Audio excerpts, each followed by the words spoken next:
All right, for more on this, let's go ahead and welcome our own NFL insider, Jonathan Jones, to the program here on CBS Sports HQ. Jonathan, great to see you. Let's just start with your takeaways from Belichick and his appearance on the Pat McAfee show earlier on today. Yeah, so he confirms what we have been reporting since Friday, that he met with Chancellor Lee Roberts. That meeting, the first meeting, I should say, in person, took place in Manhattan on Thursday. I have been told, I believe ESPN reported this a little bit earlier, but there was what ESPN reported was a 5-hour-long meeting yesterday between Bill Belichick and top representatives from North Carolina.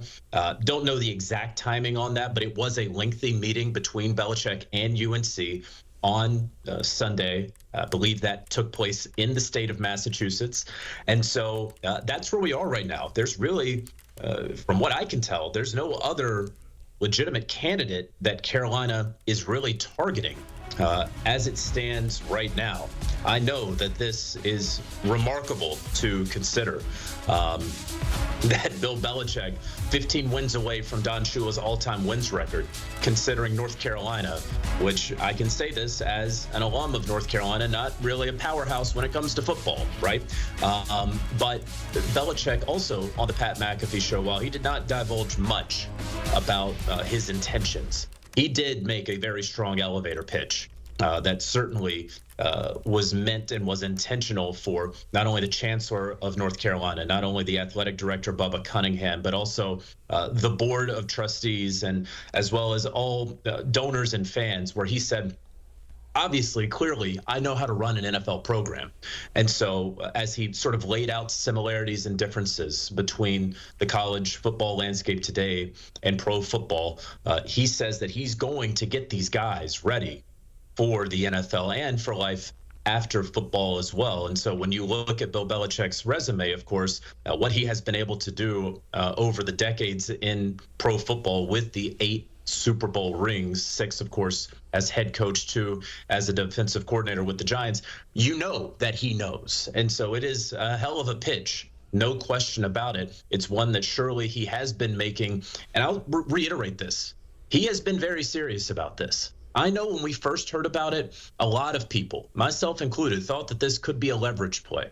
And look, I don't want to rule out the potential that it's not a leverage play, but it absolutely is serious. He is absolutely entertaining this strongly and is interested strongly in this, and so is North Carolina.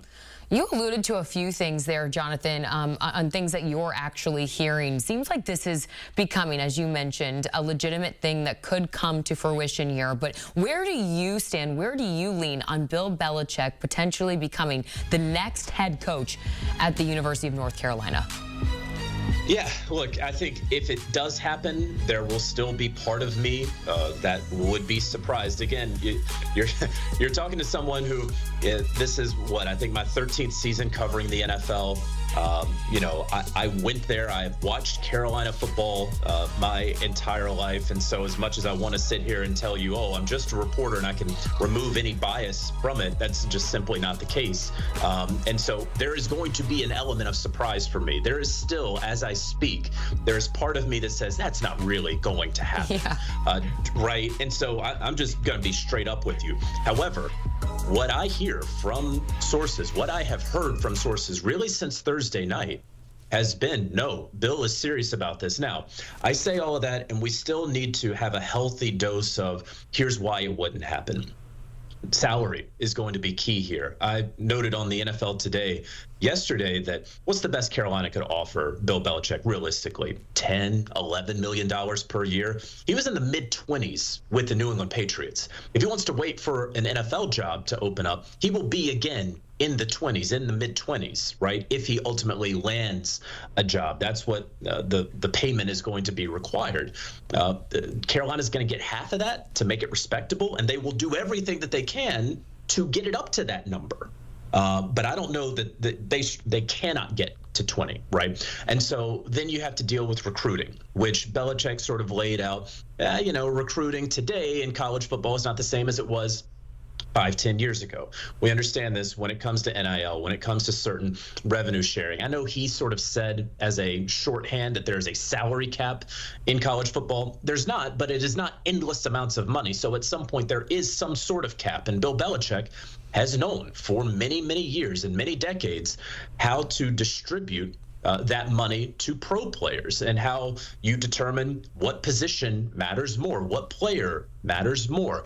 And then lastly, he's going to be able to offer something that no other coach in college football can. The only person closest to it would be Dion, right, in Colorado. And there is just that it factor. These players, their parents, the people around them who are going to say, yeah, I mean, you can go anywhere. And maybe you can make more NIL money somewhere else. Maybe you can truly compete for the college football playoff next year. But you can't be coached by Bill Belichick. Mm-hmm. That's the ace up the sleeve for Belichick, and certainly what Carolina is salivating over. Yeah, what an impact I'm sure that this would have in terms of recruiting. You brought up potential openings for NFL jobs. I wanted to ask you, does all of this chatter around Bill Belichick and him going to the collegiate level, does this have any effect on his potential return to the NFL as a head coach, whereas it's a position where most people find more probable for him?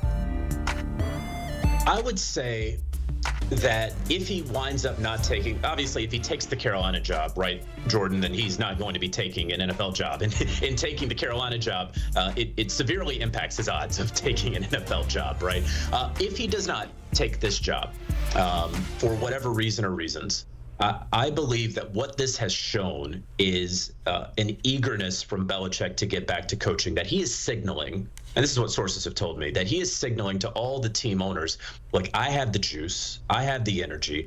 I'm 72 and a half years old, but I was just willing to go recruit 16 and 17-year-olds. I was just willing to go through college football, something I haven't done in my entire career, in my half a century of coaching experience, because I am able to do that, because I can do anything, right? There's a reason, there was a strategic reason why he's all over your television now after 25 years of these gruff press conferences, because he wants to show owners, he wants to constantly put on interviews and show how much football he knows. And so in this dalliance with North Carolina, he can also signal to NFL owners, I don't have to have you. You need me more than I need you, but I also have the energy to go to these college ranks and can do that. So ultimately, I don't think it's going to negatively impact Bill Belichick's odds of getting a head football coaching position with an NFL club if he doesn't take